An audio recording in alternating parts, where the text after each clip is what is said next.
Hello student.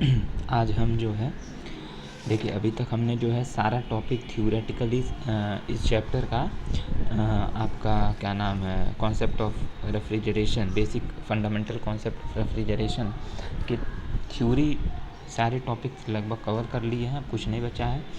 तो जो previous अभी लास्ट क्लास था, जो कल का मैंने क्लास लिया था, उसमें मैंने जो है एक बड़ा इम्पॉर्टेंट टॉपिक ख़त्म किया था, जिस पे जो है हमारा रेफ्रिजरेशन सिस्टम बेस है। और उस टॉपिक का नाम है 2 मिनट।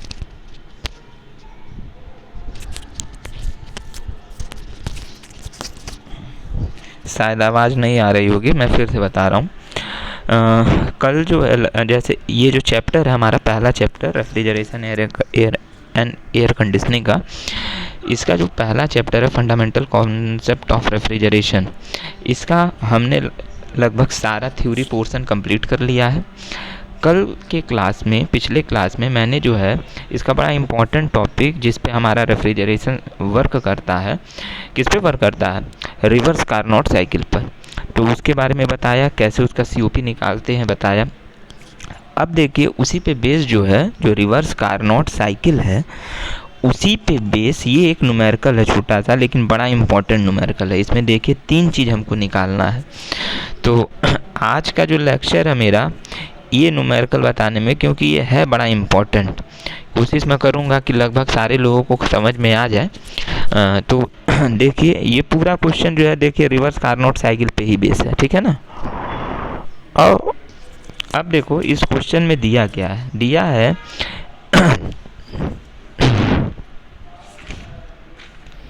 एक प्रशीतन प्रणाली। देखिए जैसे कि स्क्रीन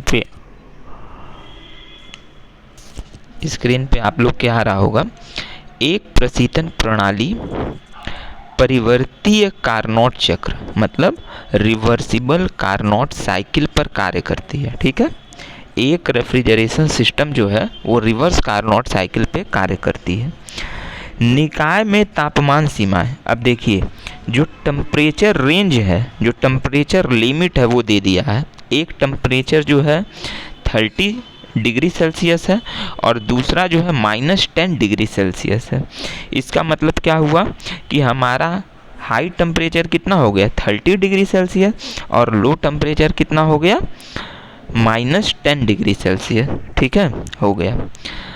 अच्छा, अब इस प्रशीतन प्रणाली की जो क्षमता है, जो कैपेसिटी है, वो कितनी है 10 टन की है। देखो लिखा हुआ है।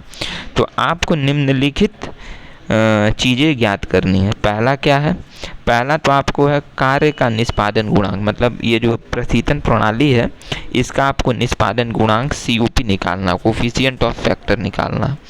दूसरा क्या निकालना है, दूसरा आपको निकालना है निकाय से निष्कासित मतलब रिजेक्टेड की जाने वाली ऊष्मा की मात्रा प्रति मिनट। प्रति मिनट निकाय से कितनी ऊष्मा, भाई रेफ्रिजरेशन में क्या होता है, अंदर से जो निकाय है सिस्टम से ऊष्मा को अवशोषित करके बाहर वातावरण में छोड़ा जा रहा है। तो जो ऊष्मा बाहर वातावरण में छोड़ा जा रहा है, निष्कासित किया जा रहा है, तो प्रति मिनट कितनी ऊष्मा की मात्रा निष्कासित की जा रही है, ये निकालना है। और तीसरा निकालना है मशीन को चलाने के लिए अश्व शक्ति। तो अश्व शक्ति किसका यूनिट है, ये पावर का यूनिट है, सामर्थ्य का यूनिट है, ठीक है। तो मशीन को चलाने के लिए कितने अश्व शक्ति सामर्थ्य की रिक्वायरमेंट होगी, कितने अश्व शक्ति ताकत की रिक्वायरमेंट होगी। कंडीशन लिखा हुआ है सभी हानियाँ जो भी लॉसेज हो रही हैं उसको नगण्य मान लिया जाए, ठीक है। मतलब बीच में जो भी लॉसेज हरास हो रहा है ऊष्मा का, भाई आदान प्रदान ऊष्मा का होता है, तो बीच में भी तो बहुत सारी ऊष्मा क्या होती है वातावरण में मिल घुल जाती हैं। तो ये सारी अशुद्धियाँ क्या है, नगण्य मान लिया जाए। तो अब देखिए, अब इसमें जो आपका क्वेश्चन है इसमें मैंने जैसे बताया टेम्परेचर आपका दिया हुआ है, एक टेम्परेचर है 30 डिग्री और दूसरा टेम्परेचर है -10 डिग्री। तो जो 30 डिग्री है वो क्या हो गया, हाई टेम्परेचर हो गया, और जो -10 डिग्री है उसका क्या हो गया, लो टेम्परेचर हो गया। तो यहाँ पे देखो T1 क्या लिखा हुआ, अब इसको डिग्री सेल्सियस में तो केल्विन में बदलेंगे, 273 क्या करेंगे, जोड़ेंगे सब में। तो पहले में क्या किया 273 धन 30, तो आपका आ गया 303 केल्विन। दूसरे में क्या किया, 273 धन -10, तो प्लस माइनस होकर के माइनस हो गया। तो यानी 273 में से 10 को जब घटाएंगे तो क्या आ जाएगा, 263 केल्विन। ठीक है, जैसे कि स्क्रीन पे दिख रहा है। अब COP, अब यहाँ पे आपका उच्च तापमान क्या है, यहाँ पे उच्च तापमान आपका T1 है। अब बुक में T1 लिखा है, मैंने जो फॉर्मूला लिखवाया था उसमें T1 को लो टेम्परेचर बताया था और T2 को हाई टेम्परेचर बताया था, तो इससे कोई मैटर नहीं करता है। ठीक है, तो यहाँ T1 जो है हाई है और T2 लो है, तो हमारा फॉर्मूला क्या हो जाएगा, लो टेम्परेचर बदला high temperature minus low temperature. यही मैंने लिखवाया था, जो मैंने फॉर्मूला लिखवाया था उसमें लिखा होगा T1 upon T2 minus T1। तो मैंने T1 को चूंकि लो टेम्परेचर ले लिया था, इसने T2 को लो टेम्परेचर लिया, तो उस हिसाब से ये फॉर्मूला बन गया। COP का फॉर्मूला एक ही होता है, प्रशीतन प्रभाव बटे किया गया कार्य। ठीक है, तो यहाँ बस अपने मानने के ऊपर है कि आप क्या मान रहे हैं। तो यहाँ T2 जो है लेस देन है T1, T2 लो टेम्परेचर है तो T2 को ऊपर कर दिया है, यही इसका प्रशीतन प्रभाव हो जाएगा। और जो हमारा किया गया कार्य है वो उच्च तापमान माइनस निम्न तापमान, T1 माइनस T2। तो जब वैल्यू पुट करेंगे तो यहाँ से जो COP आ रही है वो हमारा आ रहा है 6.575। तो पहला तो हमारा काम हो गया। ठीक है, निष्पादन गुणांक हमारा क्या हो गया, निकल गया। अब जैसे प्रश्न में दिया हुआ है क्षमता, क्षमता कितना है, 10 टन। ठीक है, 10 टन की क्षमता है। और देखो जब मैंने ये चैप्टर स्टार्ट किया था तो उसी समय जब यूनिट वाली बात आई थी, भाई रेफ्रिजरेशन के यूनिट को हम जो है टन से मेज़र करते हैं, तो मैंने एक कल वो लिखवाया था इसकी वैल्यू की, 1 टन प्रशीतन में जो होता है कितना जूल किलो जूल जो है पर सेकंड जो है कार्य करता है। तो अगर नहीं याद हो तो मैं एक और आपको वो कर रहा हूँ, देखो यहाँ पे। अब यहाँ पे क्या है, मैंने लिखा हम जानते हैं कि 1 टन प्रशीतन जो है किसके बराबर होता है, 3.5 किलो जूल प्रति सेकंड के। ये मैंने लिखवाया भी था, बताया भी था। अगर आप लोग नहीं, चूँकि अभी तो ऑनलाइन क्लास चल रहा है, बहुत लोग नहीं लिखे होंगे, तो ये देख लीजिए, ये डायरेक्ट है, इस चीज़ को दिमाग में रखिएगा। 1 टन प्रशीतन जो है 305 किलो जूल प्रति सेकंड के बराबर होता है। अब चूंकि यहाँ पे आपको हर एक चीज़ प्रति मिनट में निकालना है, तो अब सेकंड को हम मिनट में बदलेंगे, तो उसके बाद यहाँ मैंने लिखा है मिनट में बदलने के लिए। अब मिनट में बदलने के लिए फॉर्मूला आप देख रहे हैं, आप जानते हैं कि 60 सेकंड जो होता है 1 मिनट के बराबर होता है। तो 1 सेकंड कितने के बराबर होगा, 1/60 मिनट के। तो यहाँ प्रति सेकंड जो है 1 सेकंड में 3.5 किलो जूल कार्य कर रहा है। इस प्रकार हम कह सकते हैं कि जो 1 टन प्रशीतन है, जब इसको ऊपर वाले 3.5 किलो जूल पर सेकंड को अगर हम प्रति मिनट में बदलेंगे तो हम क्या करेंगे, 3.5 में 60 से गुणा कर देंगे। तो अब आप देखिए ये किलो जूल प्रति मिनट में बदल जाएगा। तो इसको गुणा करने पे आपकी जो वैल्यू आ रही है वो आ रही है 210 किलो जूल प्रति मिनट। ठीक है, तो ये यहाँ तक क्लियर हो गया होगा। अब आ जाइए फिर से आपके टॉपिक पे। तो यहाँ क्वेश्चन में क्या दिया हुआ है, क्षमता 10 टन दिया हुआ है। ठीक है, और देखो यहाँ लिखा हुआ, हम जानते हैं कि 1 टन प्रशीतन जो है 210 किलो जूल प्रति मिनट के बराबर होता है। तो ये चीज़ मैंने बता दिया, 210 किलो जूल प्रति मिनट कैसे आया। बस आप इसको दिमाग में रखिए, 1 टन प्रशीतन या तो जो है 3.5 किलो जूल प्रति सेकंड होगा, अगर इसको मिनट में आप करेंगे तो ये कितना होगा, 210 किलो जूल प्रति मिनट हो जाएगा। तो यहाँ जब 1 टन प्रशीतन जो है 210 किलो जूल प्रति मिनट हो गया।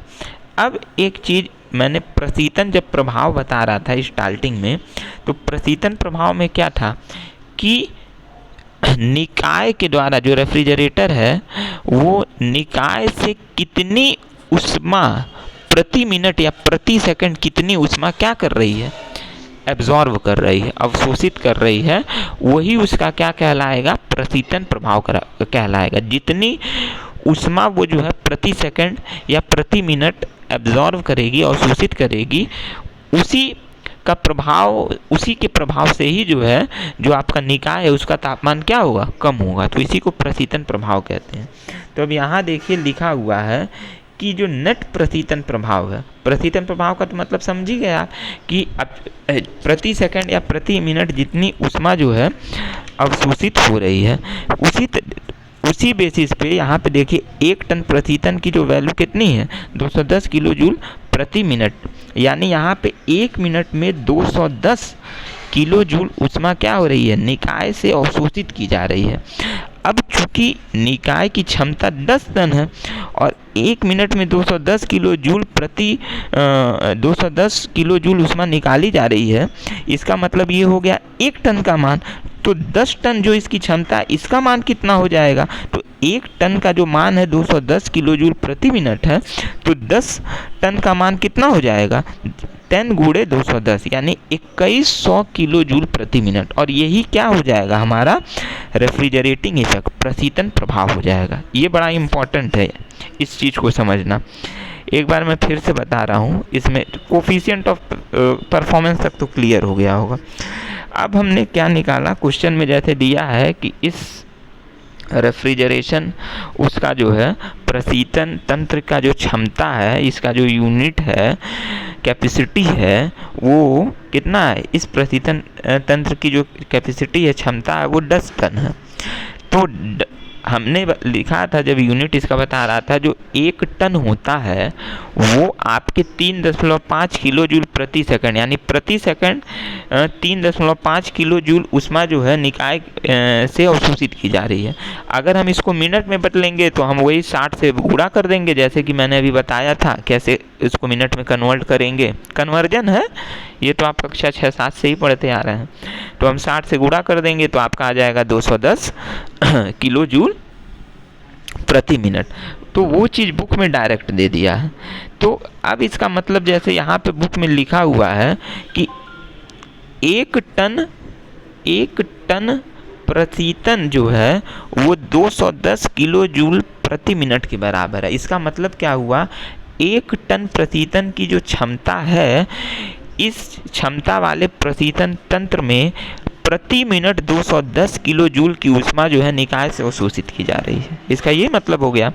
तो चूंकि हमारा प्रशीतन तंत्र 10 टन का है, तो जब 1 टन का 210 किलो जूल प्रति मिनट है तो 10 टन का कितना हो जाएगा, हमने 10 से मल्टीप्लाई कर दिया, तो आपका जो है 2100 किलो जूल प्रति मिनट हो गया।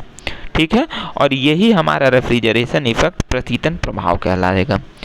अब उसके बाद हम दोबारा COP का फॉर्मूला लिखेंगे, जो होता है कि डिज़ायर इफेक्ट या रेफ्रिजरेशन इफेक्ट बटे जो किया गया कार्य होता है। तो अब हमने ऊपर COP तो निकाला ही है, COP हमने क्या निकाला है, 6.575। तो COP के जगह 6.575 पुट कर देंगे। अच्छा, जो रेफ्रिजरेशन प्रभाव है, प्रशीतन प्रभाव है, उसके जगह हम 2100 किलो जूल पर मिनट पुट कर देंगे और यहाँ से हम W जो कार्य किया जा रहा है उसकी वैल्यू निकालेंगे। तो सॉल्व करने पे कार्य की जो वैल्यू है वो आपकी आ रही है क्या कहते हैं 319.368 किलो जूल प्रति मिनट, यानी प्रति मिनट 319.68 किलो जूल कार्य किया जा रहा है। तो अब देखिए प्रश्न में जो तीसरा पॉइंट है, तीसरा हमको क्या निकालना, मशीन को चलाने के लिए अश्व शक्ति। ठीक है, और अश्व शक्ति किसका यूनिट होता है, अश्व शक्ति आप जानते हैं सामर्थ्य का यूनिट होता है, या इसको इंग्लिश में पावर भी कहते हैं। और पावर का परिभाषा क्या होता है सामर्थ्य का, कि कार्य करने की दर को ही सामर्थ्य कहते हैं। मतलब एक जो कार्य जो होता है प्रति सेकंड या प्रति मिनट कार्य करने की दर का मतलब क्या हुआ, एक नियत समय में जितना कार्य होता है, कार्य करने की दर को ही सामर्थ्य कहते हैं। तो दर, यहाँ जो कार्य करने की दर है, इसका मतलब क्या हुआ, एक नियत समय में जितना ही कार्य किया जाता है, एक नियत समय में जितना कार्य किया जाता है उसी को हम सामर्थ्य कहते हैं। तो यहाँ पे जो कार्य आया है वो कितना आया है, वो आया है 319.368 किलो जूल पर मिनट, यानी प्रति मिनट इतना कार्य किया जा रहा है। तो ये देखा जाए कि ये जो किलो जूल पर मिनट है, ये कार्य न हो करके ये क्या है, पावर है, सामर्थ्य है, सामर्थ्य निकला है। ठीक है, अच्छा अब यहाँ तक क्लियर हो गया। तो अब दोबारा आप देखिए, ये आप क्लास 8th 7th 8th में पढ़े होंगे साइंस में। हम जानते हैं कि एक अश्वशक्ति जो होता है, एक हॉर्स पावर किसके बराबर होता है, 746 वॉट के बराबर होता है। अच्छा, एक वॉट को हम जूल प्रति सेकंड में बदल सकते हैं नहीं। देखो 746 डब्ल्यू का मतलब क्या है, वॉट है। ठीक है, मैं पूरा नहीं लिखा है, शॉर्ट में लिख लिया डब्ल्यू, नहीं तो WATT वॉट होता है। और एक वॉट को जब हम जूल प्रति सेकंड में बदलेंगे तो यहाँ पे 746 जूल प्रति सेकंड हो गया। ठीक है, यानी एक अश्वशक्ति जो है 746 जूल प्रति सेकंड के बराबर होता है। अब चूंकि यहाँ पे जो हमारा अभी कार्य जो हमने निकाला है, अभी कार्य नहीं वो भी सामर्थ्य है, वो किस में है, आपका किलो जूल प्रति मिनट में है। तो हम यहाँ पे एक अश्वशक्ति 746 जूल प्रति सेकंड में अभी निकालें, यानी जूल को अभी हमको किलो जूल में बदलना है और सेकंड को हमको मिनट में बदलना है। तो अब यहाँ देखो मैंने लिखा है, किलो जूल में बदलने के लिए क्या करेंगे, 1000 से भाग दे देंगे 746 को, तो आपका आ जाएगा 0.746 किलो जूल प्रति सेकंड। ठीक है, अब सेकंड को अभी देखो मैंने ऊपर ये वाला बताया है, सेकंड को कैसे मिनट में बदलते हैं। तो क्या किया था, यहाँ 60 से गुणा कर दिया था। तो अब यहाँ पे मैंने लिखा है मिनट में बदलने के लिए हम क्या करेंगे, ये जो 0.746 है उसमें हम 60 से फिर से गुणा कर देंगे, तो आपका कन्वर्ट हो जाएगा किलो जूल प्रति मिनट। यहाँ तक क्लियर हो गया भाई। हमने क्या किया, जूल प्रति सेकंड आया, एक अश्वशक्ति 746 वाट के होता है, वाट को हम जूल प्रति सेकंड भी लिख सकते हैं, यानी एक अश्वशक्ति जो है 746 जूल प्रति सेकंड हो गया। अब चूंकि अभी हमने जो है प्रश्न में जो क्या कहते हैं पावर निकाला है, जो सामर्थ्य निकाला है, वो किस में है, वो किस में था, वो आपका है किलो जूल प्रति मिनट में है। तो अब हमको इसमें भी तो इसका यूनिट भी तो कन्वर्ट करना पड़ेगा किलो जूल प्रति मिनट में। अब हम इसको जो है जूल प्रति सेकंड में तो लिख नहीं सकते हैं, तो जूल को किलो जूल में बदलने के लिए क्या करते हैं, हम 1000 से भाग दे दिया 746 को, तो आपका आ गया 0.746 किलो जूल पर सेकंड। और सेकंड को तभी मैंने इसको पार्ट में बताया, मैं डायरेक्ट भी कर सकता था लेकिन पार्ट में बताया। फिर मैंने क्या लिखा, मिनट में बदलने के लिए, तो जैसा कि मैंने ऊपर लिखा था कि 60 सेकंड 1 मिनट के बराबर होता है, तो 1 सेकंड कितने के बराबर होगा, 1/60 के। तो जब हम यहाँ कहाँ गया, यहाँ सेकंड की जगह, ये सेकंड का मतलब क्या, 1 सेकंड की जगह 1/60 लिखेंगे तो 60 ऊपर चला जाएगा, यानी जब हम मिनट में इसको बदलेंगे तो 0.746 गुणे क्या कर देंगे, 60 कर देंगे।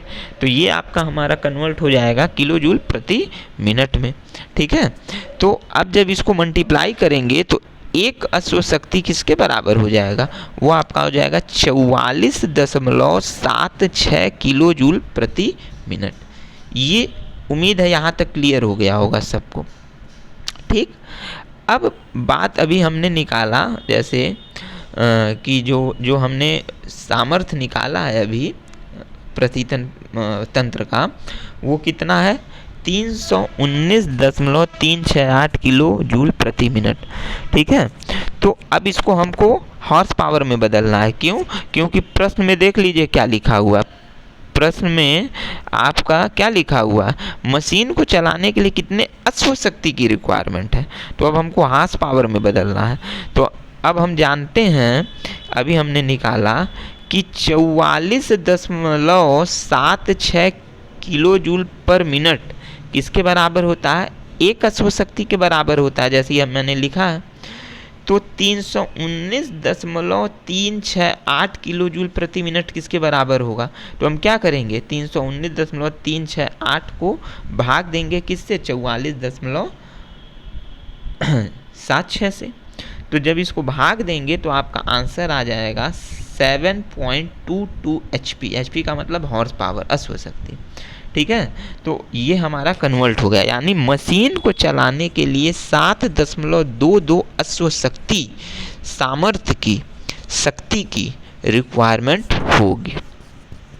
क्लियर?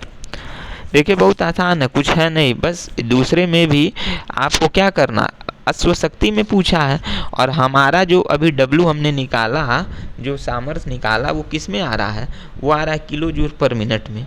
तो अब किलो जूल पर मिनट को जो है अश्व शक्ति में बदलना है, मतलब यहाँ कन्वर्जन है। ये क्वेश्चन टफ है नहीं, इस क्वेश्चन में जो है बस इम्पॉर्टेंट क्या है, कन्वर्जन। कन्वर्जन इसमें अगर जो निकाल लेगा उसका जो है ये क्वेश्चन आसानी से लग जाएगा, ठीक है। तो उम्मीद है कि ये कन्वर्जन आपको क्लियर हुआ होगा। मैं तो लगभग अपने ओर से पूरा लिख करके बता ही रहा हूँ, ठीक है। तो यहाँ पे एक बार मैं हल्का सा अश्व शक्ति वाला फिर बता दे रहा हूँ। ये देखिए अश्व शक्ति, जैसे मैंने उसको रिपीट किया है ऊपर वाले को, इसको एक बार फिर मैं रिपीट कर दे रहा हूँ। एक अश्व शक्ति जो है 746 वाट के होता है। वाट को हम लोग जूल प्रति सेकंड में लिखते हैं। अब चूंकि हमने अभी जो अपने प्रश्न में जो कार्य भी निकाला था वो किस में है, वो है आपका 319.368 किलो जूल पर मिनट में है। तो अब हम ये जो 746 जूल प्रति सेकंड है, इसको भी किलो जूल पर मिनट में बदलेंगे। तो जूल को किलो जूल में बदलने के लिए 1000 से भाग दे देंगे, तो ये आपका आ जाएगा 0.746 किलो जूल। और जब सेकंड को हम 2 मिनट, रुक जाओ,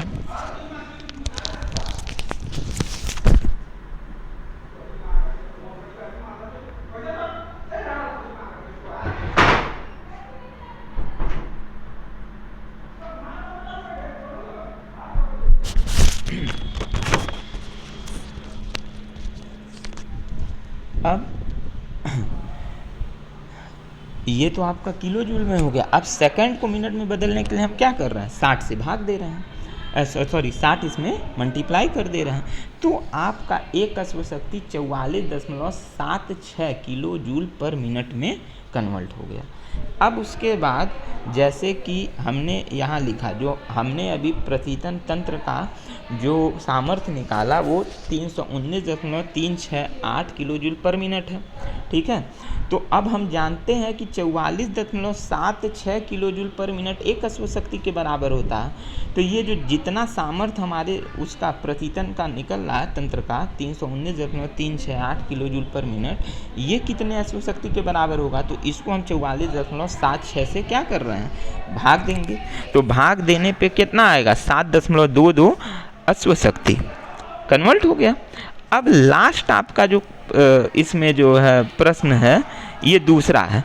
दूसरे वाले को इस वजह से हमको लास्ट में करना पड़ा क्योंकि यहाँ पे भाई निकाय से निष्कासित की जाने वाली ऊष्मा की मात्रा प्रति मिनट। अब यहाँ पे देखो, अब ये वाला जो मैंने बताया है आप लोग को ऑनलाइन क्लास में रेफ्रिजरेशन और हीट पंप के बारे में, तो यहाँ पे रेफ्रिजरेशन में देखो जो ऊष्मा अवशोषित की जा रही है निम्न ताप वाले स्रोत से Q1, ठीक है, और इसमें जो कार्य भी किया जा रहा है, बाह्यकार्य किया जा रहा है प्रशीतन पे, तो इन दोनों का जो योग होता है यही क्या होता है, जो ऊष्मा जो है वातावरण में निष्कासित की जाती है उसके बराबर होता है। तो यहाँ पे मैंने ये फॉर्मूला लिखा है ना, Q1 + W = Q2। तो ये जो दूसरा प्रश्न हमारा है कि निष्कासित की जाने वाली ऊष्मा की मात्रा प्रति मिनट, यानी हमको Q2 निकालना है। तो Q2 किसके बराबर है, Q1 + W के, ठीक है। तो अब यहाँ पे, अब यहाँ देखिए निष्कासित, निकाय से निष्कासित ऊष्मा प्रति मिनट, तो अब यहाँ पे जो Q1 वहाँ है, Q1 जो है वो क्या हो रहा है वही तो प्रशीतन, जितना ऊष्मा प्रति मिनट या प्रति सेकंड निकाली जा रही है वही जो है प्रशीतन तंत्र का प्रशीतन प्रभाव है, ठीक है, रेफ्रिजरेटिंग इफेक्ट है।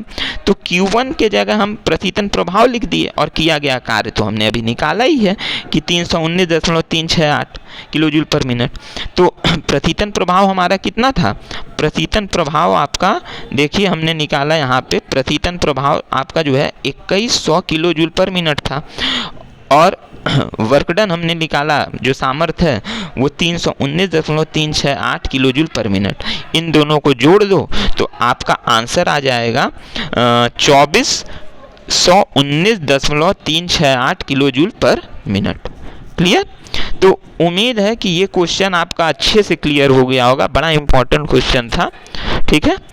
आज के लिए इतना ही। आप चाहें तो इन दोनों का स्क्रीनशॉट ले सकते हैं, मैं 2 मिनट रुका हूँ, इसका भी आप स्क्रीनशॉट ले लीजिए और इसका भी स्क्रीनशॉट ले लीजिए और समझिए। नहीं समझ में आए मुझसे पूछिएगा, जब ऑनलाइन क्लासेस रहेंगे सुबह मैं उसको फिर से डिस्कस कर दूंगा, ठीक है। ओके फिर, थैंक यू।